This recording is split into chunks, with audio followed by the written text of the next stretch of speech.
नमस्कार मैत्रिणींनो, वर्षा डिझायनरमध्ये तुमचं सर्वांचं मनापासून स्वागत. बाही जोडताना आपण कोणत्या चुका करत असतो त्या चुका आपण करू नये. बाही जोडताना कोणती पद्धत वापरावी ही पद्धत नक्की ट्राय करून बघा. मी आता तुम्हाला दाखवलेली ही पद्धत, तर नक्की बाही जोडताना ही वापरा. आता एकमेकाला कपडा जोडून घेतला आहे आणि तो एक्स्ट्राचा कपडा असतो तो कापून घ्यायचा आहे. मागचा पुढचा कोणताही लहान मोठा होत असतो, मग तो कापून घ्यायचा आहे, त्याला काही फरक पडत नाही. त्यानंतर ही शोल्डर असते, ती शोल्डर आपल्याला किती घ्यायची, खूप मोठी पण नाही घ्यायची. मग 2.5 इंच घेतली आणि जो एक्स्ट्राचा कपडा असतो तो कापून घ्यायचा. हा भाग सरळ करून घेतलेला आहे.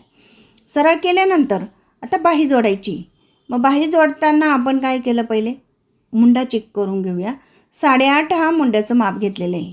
मुंडा 8.5 इंच घेतला आहे आणि उंची आपण 9 घेतलेली, म्हणजे 8.5 9 या पद्धतीने आपल्या बाहीच्या उंचीनुसार घ्यायची आणि या पद्धतीने ही बाही जोडायची.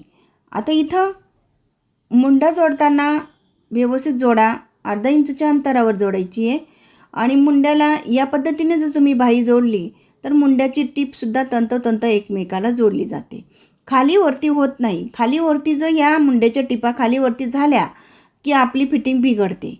मग त्यासाठी ही पद्धत नक्की ट्राय करून बघा. तुम्हाला काही अडचणी येत असतील तर मला नक्की कमेंट्समध्ये कळवा की कोणत्या प्रकारची अडचणी येतात. मी त्यावर व्हिडिओ तयार करेन आणि तुमच्यापर्यंत पोचवेल.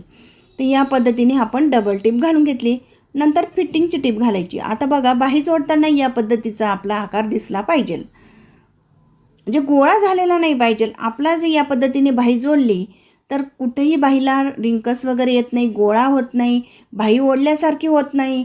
अनेकसे प्रकार असतात. ब्लाऊजची बाही मेन असते. बाही जर आपली व्यवस्थित जोडली गेली नाही तर आपलं पूर्ण ब्लाऊज खराब दिसतं. त्यासाठी ही बाहीचा व्हिडिओ पूर्ण बघा. दुसऱ्या बाजूची बाही मी वेगळ्या पद्धतीने जोडून दाखवलेली आहे. आता इथं मागच्या बाही जोडताना जोडायच्या आधी हे करून दाखवले, तेच केलं आहे. फक्त आता इथं काय करणार, मध्ये सेंटरला कात्री देऊन घेतली. ती कात्री सेंटर मुंड्या आपण जे शोल्डर जोडलेलं आहे तिथं ठेवून घेतली आणि शोल्डरला शोल्डर ही कात्री दिलेली तिथं ठेवून घेतली आणि मग हे एका बाजूने हे पूर्ण अंतर जोडून घेतलं आहे. दुसऱ्या बाजूने असं उलटा कपडा करा आणि मग परत ते अंतर जोडायचं आहे. म्हणजे ही सुद्धा पद्धत नक्की ट्राय केली तर कुठेही बाईला अडचणी येत नाही.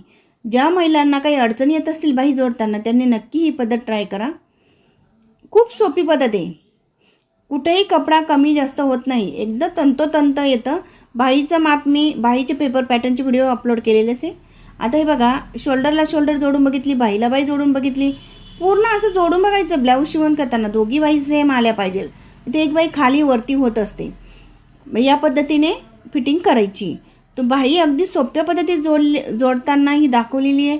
तुम्हाला काही अडचणी असतील तर नक्की कळवा. या पद्धतीने आपली दुसरी बाहीसुद्धा आलेली आहे.